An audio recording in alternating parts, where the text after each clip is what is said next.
안녕하십니까. 지난 한 주 잘 보내셨나요? 스포츠24 류지연입니다. 세계의 라이벌이죠. 레알 마드리드와 바르셀로나, 유럽 챔스에서 사이좋게 16강행을 확정했습니다. 역시나 메시와 호날두의 공이 컸는데요. 특히 허벅지 부상으로 한동안 침묵했던 메시, 멀티골을 터뜨리면서 부진 논란을 털어냈습니다. 또 호날두는요, 경기당 2골을 터뜨리며 총 14골을 기록해 메시의 챔스 한 해 최대 기록을 사뿐히 넘어섰다고 하죠. 축구 신기에 있다는 메시와 호날두의 활약, 빅매치 하이라이트로 묶어봤습니다. 함께 보시죠. 레알 마드리드는 유벤투스와 비기고도 사실상 16강행을 확정했습니다. 레알은 경기 초반 유벤투스의 압박에 밀려 고전했습니다. 결국 거친 파울로 유벤투스에게 페널티킥을 내주게 되었습니다. 비달이 침착하게 골로 마무리했고 레알 마드리드는 0대1로 뒤진 채 전반을 마쳤습니다. 후반 들어 레알은 반격에 나섰습니다. 벤제마의 패스를 받은 호날두가 유벤투스의 부폰 골키퍼를 상대로 침착하게 오른발 슈팅을 날려 골을 터뜨렸습니다. 호날두의 2013-14 시즌 챔스 8번째 골입니다. 호날두의 골이 터지고 8분 뒤 베일이 본인의 챔피언스리그 첫 골을 넣으며 레알 마드리드의 리드를 안겼습니다. 베일의 왼발 슈팅이었습니다.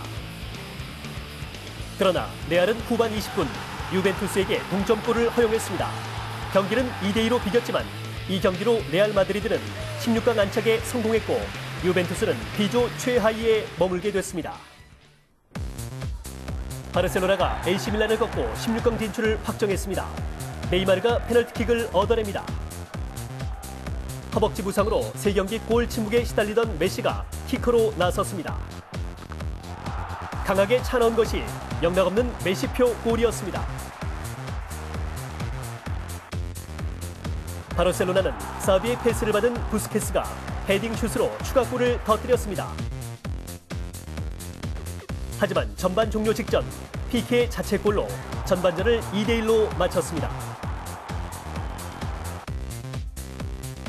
PK가 막아보려고 발을 뻗는다는 것이 그대로 골망에 꽂힌 것입니다. 전반 종료 직전에 아쉬운 자책골이었습니다. 그리고 나온 메시의 쐐기골. 파브레가스와 2대1 패스로 중앙을 파고든 메시가 골키퍼를 넘기는 슈팅으로 골망을 흔들었습니다. 승점 10점이 된 바르셀로나는 사실상 16강 진출을 확정되었습니다. 아스널이 죽음의 조인 F조 선두에 올랐습니다. 아스널은 도르트문트의 파상 공세에 밀려 전반전 단 한 개의 슈팅도 때리지 못했고 도르트문트는 6개의 슈팅을 날렸지만 골이 되지는 못했습니다.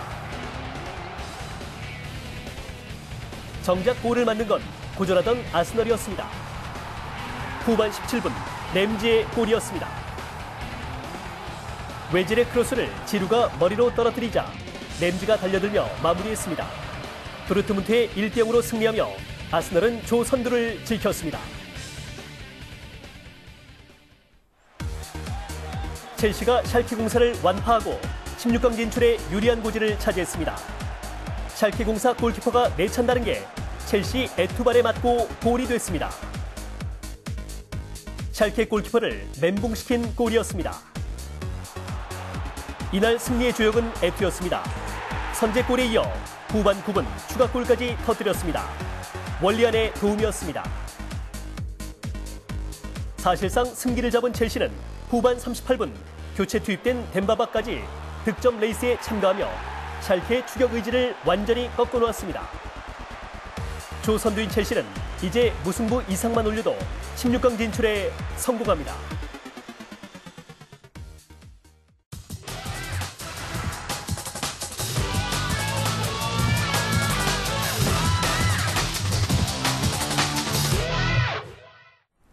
삼인의 프리뷰 3세판 시간입니다. 잠시 후 농구 3세판과 함께합니다.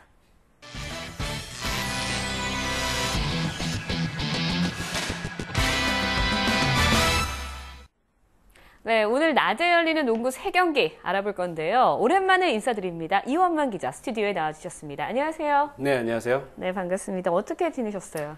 야구 시즌이 이제 끝나고 나서 조금 쉬어볼까 했더니 또 네. 바로 농구 시즌이 시작이 돼서 농구 준비를 하느라고 또 정신이 없게 됐습니다. 이번에는요, 시즌 개막 전까지는 엇비슷한 전력을 가진 팀으로 평가를 받았습니다. LG와 동부 맞대결을 펼치는데요. 요즘 동부가 조금 처지는 모습을 보인다고요? 네, 경기 그렇습니다. 어떻게 보시나요?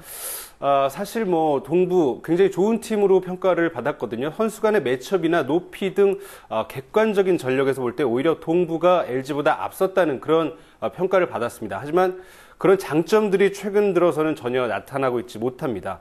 이유는 역시 동부의 강점 김주성과 이승준, 허버트 힐로 이어지는 트리플 포스트라고 할 수가 있겠는데 이 매력적인 시스템이 현재는 전혀 가동되고 있지 못하고 있습니다. 이유는 공수의 핵심 선수인 김주성 선수가 발목 부상의 여파로 컨디션 난조를 겪고 있기 때문인데 트리플 포스트의 유기적인 움직임이 전혀 나타나고 있지 않고요.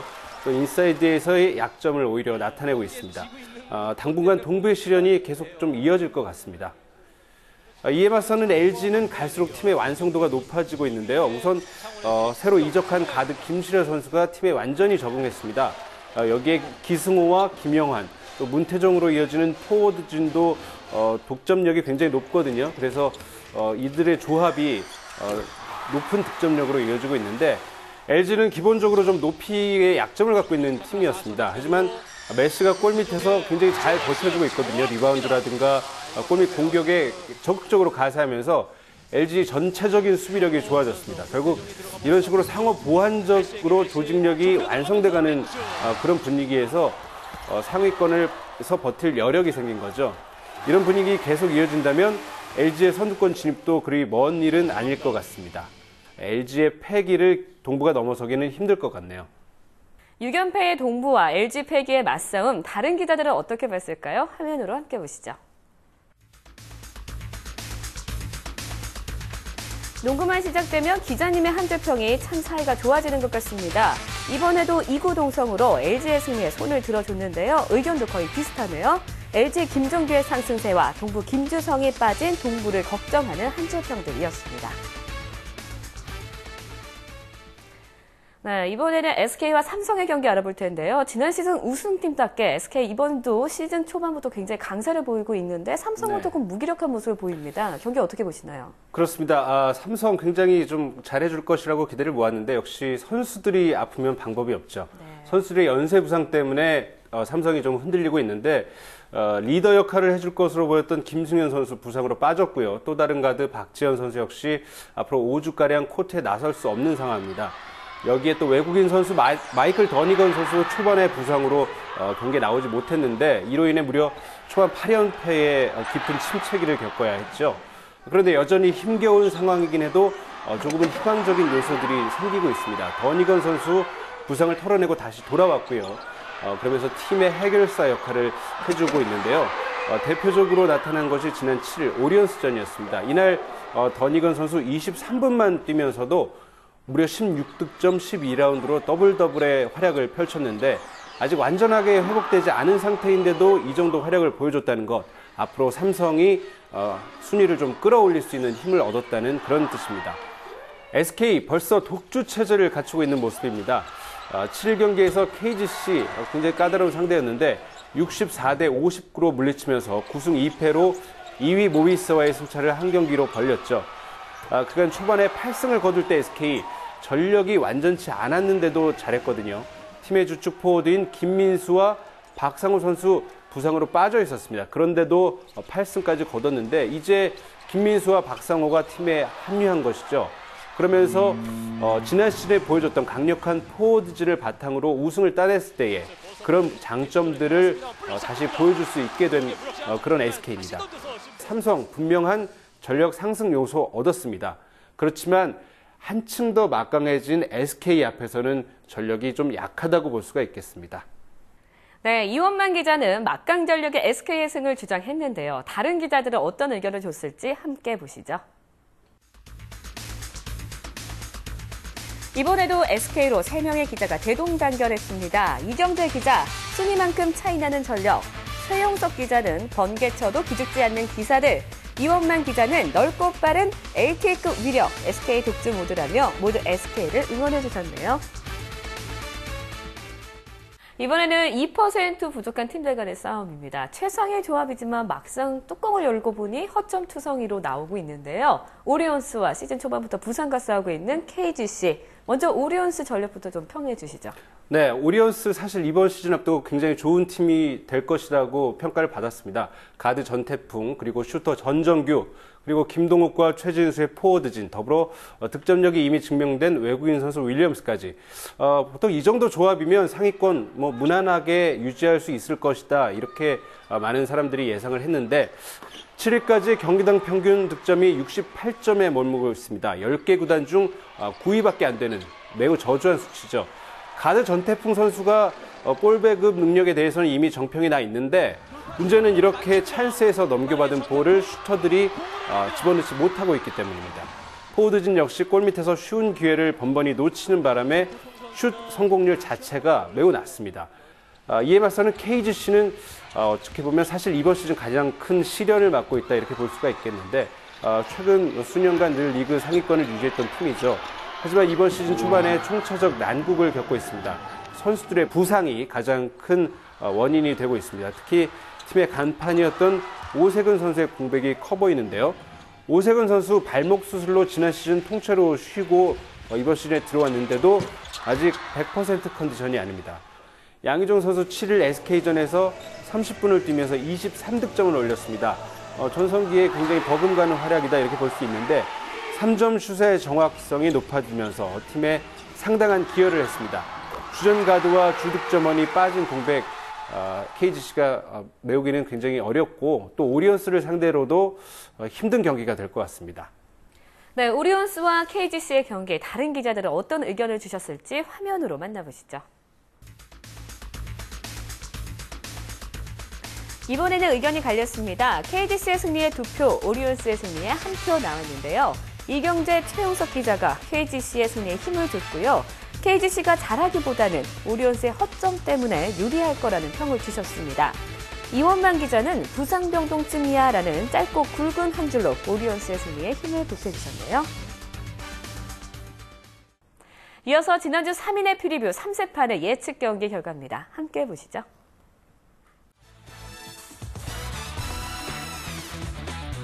간만에 대동단결에 좋은 예가 나왔습니다. SK, KCC, KT가 나란히 승리를 가져가면서 기자들의 얼굴에 웃음을 가져다 줬습니다. 최용석 기자가 한 경기의 예측을 비켜나가는 바람에 팀킬에는 실패했는데요. 언젠가는 팀킬이 나오겠죠? 네, 지난주 정말 선전하셨는데요. 실력인가요, 운인가요? 운칠기삼? 네. 운이라고 볼 수 있겠습니다. 네, 알겠습니다. 겸손한 말씀하셨는데요. 오늘도 수고 많으셨습니다. 고맙습니다. 감사합니다.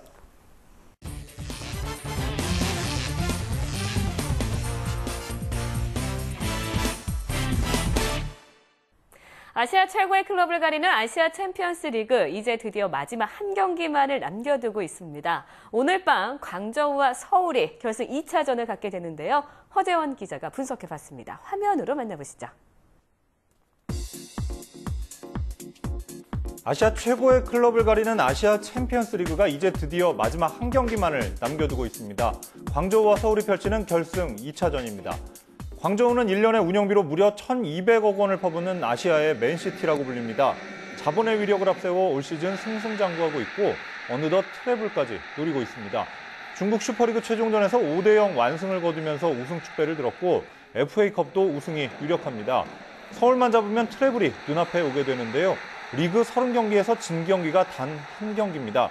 78골을 넣고 18골을 내줬습니다. 적수가 없다는 말밖에 어울리는 표현이 없습니다. 서울 원정에서 비기긴 했지만 2골을 내줬기 때문에 상대적으로 유리한 것도 사실입니다. 하지만 서울도 만만치는 않습니다. 수원과의 올 시즌 마지막 슈퍼매치에서 대안에 2골을 앞세워 2대1 역전승을 거뒀는데요. 그 상승세가 생각보다 높습니다. 요즘 가장 강력한 무기는 대안과 에스쿠데로로 이어지는 이른바 데스쿠데로 콤비입니다.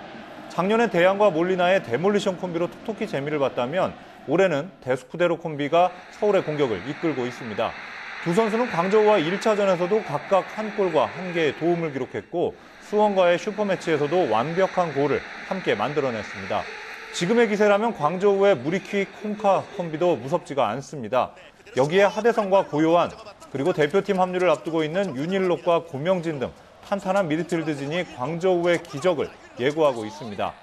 팔은 안으로 굽지만 승부 예측은 냉정해야겠죠. 클래스가 다른 외국인 선수들로 무장한 홈팀 광저우의 승리를 예상해 보겠습니다. 아시아 챔피언스리그 우승팀 과연 누가 될까요? 3인의 프리뷰 예상 화면 정리해봤습니다.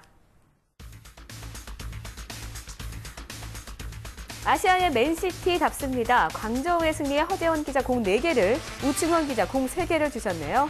두 분의 한 줄 평을 문장으로 만들어보면요. 팔은 안으로 굽는다지만 서울이 대륙에서 승리가 가능할까요? 라는 광저우에게 유리한 한 줄 평을 주셨습니다. 남장현 기자는 돈보다 위대한 가치라며 무승부를 예측해 주셨네요. 네, 주말 K리그 클래식 묶어서 한번 살펴보겠습니다. 먼저 오늘 오후에 있을 선두 울산과 3위 전북의 맞대결과요. 최근 두 경기를 모두 진 수원, 또 모두 이긴 포항이 내일 경기를 갖는데 허재원 기자가 분석해봤습니다. 선두 울산과 3위 전북이 물러설 수 없는 맞대결을 펼칩니다. 울산이 승점 8점 차이로 전북에 앞서 있지만 전북이 두 경기나 덜 치렀기 때문에 결코 안심할 수 있는 상황이 아닙니다. 이번 경기는 한마는 두 남자의 대결로 더 관심을 집중시키고 있는데요. 한동안 멀어졌던 대표팀에 다시 들어간 울산의 김신욱, 그리고 부상을 떨치고 드디어 그라운드로 돌아오는 이동국이 그 주인공입니다. 두 선수 나이 차이는 좀 나지만 대표팀 시절에도 한 방을 쓴 절친으로 유명한데요. 이번에는 선두권 판도에 결정적인 영향을 미칠 빅매치인 만큼 결코 양보할 수가 없습니다. 김신욱은 요즘 골 감각이 절정입니다. 최근 4경기에서 3골을 터뜨리면서 18골로 K리그 클래식 득점 선두로 올라섰습니다. 특히 머리뿐만 아니라 발로도 골을 터뜨리면서 온몸이 무기가 됐습니다. 이동국은 8월 말 무릎 인대를 다친 뒤에 재활에만 전념해 왔는데요. 이번 경기에서도 풀타임을 뛰지는 못할 것 같습니다. 이동국이 빠지면서 전북의 닭공도 많이 약해졌죠. 그만큼 본인의 아쉬움도 물론이고 팀에 느끼는 미안함도 큰 이동국입니다. 이번 맞대결이 끝나면 두 팀의 명암이 엇갈립니다. 울산이 이긴다면 우승에 한 걸음 더 다가서게 되는데 최근 10경기 동안 전북을 상대로는 한 번도 이긴 적이 없습니다. 김신욱을 필두로 하는 울산의 공격력이 가히 위력적입니다. 경기도 울산 홈에서 열리는데요. 11경기 만에 전북을 상대로 승리를 거둘 것으로 기대합니다. 상반된 분위기의 두 팀이 만납니다. 최근 두 경기를 모두 진 수원과 모두 이긴 포항의 대결이죠. 중요할 때 치명적인 연패를 당한 수원의 분위기 그리 좋지가 않습니다. K리그 클래식이 막바지로 치닫고 있는데 수원은 14승 8무 11패, 승점 50점으로 5위에 머물러 있습니다. 우승 가능성은 이제 완전히 없어졌다고 봐도 되겠고요. 당면 목표인 내년 아시아 챔피언스리그 출전도 점점 어려워지고 있습니다. 남은 5경기를 다 잡아서 승점 15점을 확보한다고 해도 선두 울산을 따라잡는 건 불가능해졌습니다. 4위 서울과의 승점 차도 넉 점까지 벌어졌는데요. 유일한 위안거리가 골잡이 정대세 선수입니다. 정대세는 부상에서 돌아온 뒤에 4경기에서 4골을 몰아치고 있습니다. 특히 서울과 슈퍼매치 2경기에서 2골을 넣는 등 중요한 순간에 인상적인 활약을 펼쳐줬습니다. 정대세의 발끝에 모든 기대를 걸 수밖에 없습니다. 포항은 승점 62점으로 울산에 이어 2위를 지키고 있습니다. FA컵 우승을 차지하면서 이미 아시아 챔스리그 출전권도 거머쥐었습니다. 이래저래 여유로운 상황인데요. 35라운드 부산 원정에서는 3대1 완승을 거두면서 올 시즌 전 구단 상대 승리도 완성했습니다. 막판 선두 싸움에 불을 지피고 있는 포항입니다. 작년에 그야말로 수원의 천적이었는데요. 3전 전승에 10득점 1실점, 수원을 일방적으로 몰아붙인 포항입니다. 자신감을 가질 수 있는 부분이겠죠. 동갑내기 절친 이명주와 고무열이 여전히 열심히 뛰고 있고 대표팀에 선발된 수비수 신광훈도 든든합니다. 외국인 선수 없이 다 좋은 국내 선수들의 짜임새가 어느 팀보다 끈끈한 포항입니다. 두 팀의 객관적인 전력은 우열을 가리기가 힘듭니다. 하지만 벼랑 끝에 서 있는 수원 선수들에게 더 절박한 동기부여가 될 것 같습니다. 홈팀 수원의 승리를 예상합니다. 이번 주 역시 가장 관심이 집중되는 경기는 서울과 광저우의 아시아 챔피언스리그 결승 2차전입니다. 그야말로 골리앗과 다윗의 대결인데요. 다윗, 서울이 적지 광저우에서 통쾌한 승리를 거두길 기대해보겠습니다. 허재원 기자는 동기부여 면에서 수원이 승리 가능성에 높게 점수를 주셨는데요. 다른 기자들은 어떻게 봤을지 화면으로 함께 보시죠.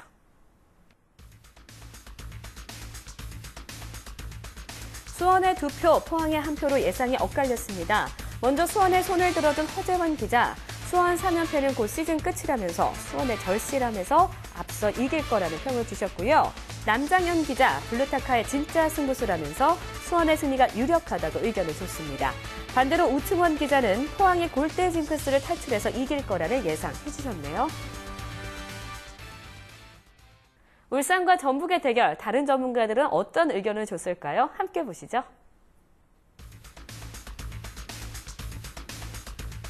한 줄 평만으로도 박빙이 예상되는 경기입니다. 먼저 허재원 기자가 김신욱의 발과 머리를 주목하라면서 울산의 승리를, 남장현 기자 철태와 닭공이 만났다면서 무승부를 예측해 주셨습니다. 우충원 기자는 현대가 1중되는 전북이라면서 전북의 승리를 지지해 주셨네요. 이어서 지난주 3인의 프리뷰 3세판의 예측 경기 결과입니다. 함께 보시죠.